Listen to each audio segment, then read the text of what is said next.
mortgage rates have been stuck around 7% for most of the last 3 years. And I'm sure a lot of you watching this video are hoping that mortgage rates will drop, maybe because you're looking to buy a home or hoping to refinance. So today I'm going to talk about what drives mortgage rates, including our thoughts on where mortgage rates go next. Now, I'll start by giving you the bad news.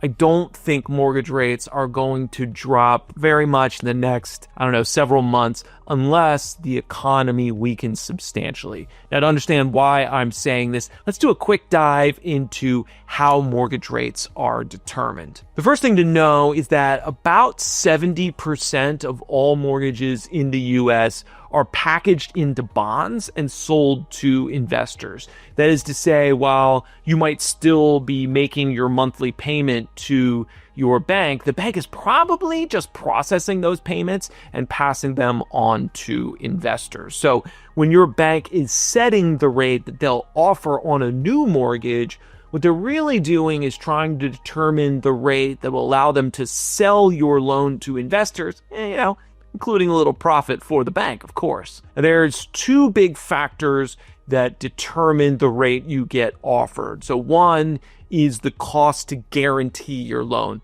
Almost all mortgages that are sold to investors are guaranteed by one of three government agencies, either Fannie Mae or Freddie Mac, which is the majority of them, or a smaller amount by something called Ginnie Mae. These agencies charge a fee based on how risky your loan is perceived to be. So things like your credit score, how much money you put down, your debt versus your income, etc.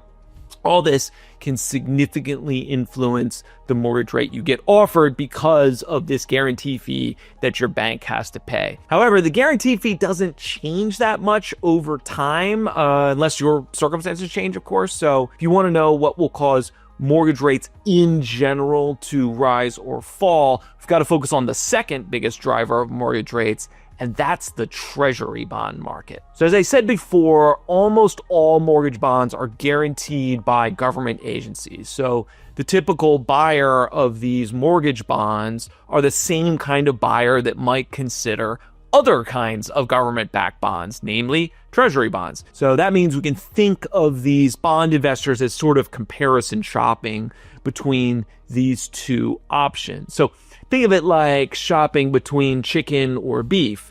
They have two different prices, of course, but if the price of beef were to surge for some reason, people would suddenly shift to buying more chicken, and all that demand for chicken would push up the price for chicken. So in other words, logically, there's going to be some relationship between the price of beef and the price of chicken. So similarly, there's a fairly predictable and reasonably stable relationship between the yield on longer-term Treasury bonds and the yield on mortgage bonds. And as I said earlier, the yield on mortgage bonds is what drives the rate banks are willing to offer on mortgage loans. And so if we're asking what could cause mortgage rates to decline in a significant way, the answer is that longer-term Treasury rates would have to decline. Unfortunately, lately, the opposite has been happening.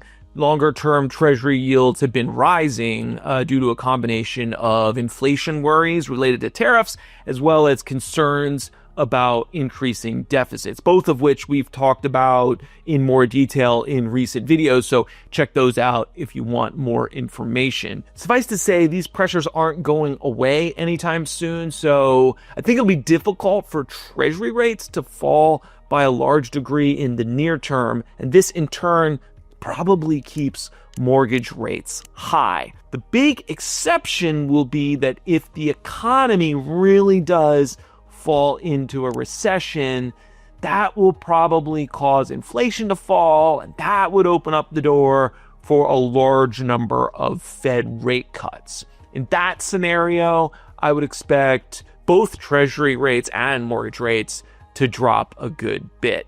Now, there's a big wrinkle in all of this. In recent weeks, President Trump has said that he wants to privatize Fannie Mae and Freddie Mac. Remember, those were the two main agencies that guarantee mortgage bonds. Both of these were, I guess I'd call it semi-private before they went bust during the 2008 housing crisis. At that time, they were taken over by the Treasury. They've essentially been wards of the state ever since. Now, how exactly Trump could achieve privatizing these entities is very much up in the air. There's a lot of legal complications, not the least of which is that Fannie and Freddie technically owe the federal government approximately $340 billion. Isn't clear how the two entities could possibly pay back that money, and certainly not clear that forgiving that loan would be politically palatable. After all, that's money that could be used to alleviate all of these deficit worries. But beyond that, there's legitimate concern that any effort to privatize Fannie and Freddie could result in higher mortgage rates. So, for example, right now, those bonds are considered fully backed by the federal government. Does that change in some way after privatization? I mentioned earlier about that risk fee that the agencies charge banks when making loans. Currently, those are set by Fannie and Freddie's regulator, but does that change if they become for-profit entities? Now, I will say for their part, the Trump administration is keenly aware of these issues around mortgage rates. Bill Pulte, who runs the Federal Housing Finance Administration, which is the regulator for Fannie and Freddie, has said several times that any privatization plan would be contingent on managing the impact on mortgage rates. It's also probably true that it'll take perhaps multiple years to pull off such a complicated privatization, and it could ultimately wind up getting shelved. So regardless, I'll say that is likely to create some level of uncertainty in the bond market, and markets tend to react negatively to uncertainty. That means for bonds, it would cause yields to rise. So if there's an effect from all this, it probably is higher mortgage rates. So look, as I said at the beginning, I'm sure most people watching this are hoping rates will fall. I don't know if anybody's hoping rates will rise, right? But what can I say? I wish I had better news for you. I really think mortgage rates aren't going to come down in a big way unless the economy hits a recession. Without that, there are just too many factors working to keep rates high or maybe even push them higher. But hey, what do you think? Do you have other wrinkles you want to get into? Should I do a whole video on how privatization of Fannie and Freddie could work? I could really nerd out on that. Put a comment in the comment section. I'm happy to respond to anything I see there. And if you like this content, we're coming at you about once a week with more thoughts on news coming out of markets or the White House or the Fed or just thoughts on investing in general. So hit that subscribe button. You'll be the first to know when a new video hits. I'd love to see you again.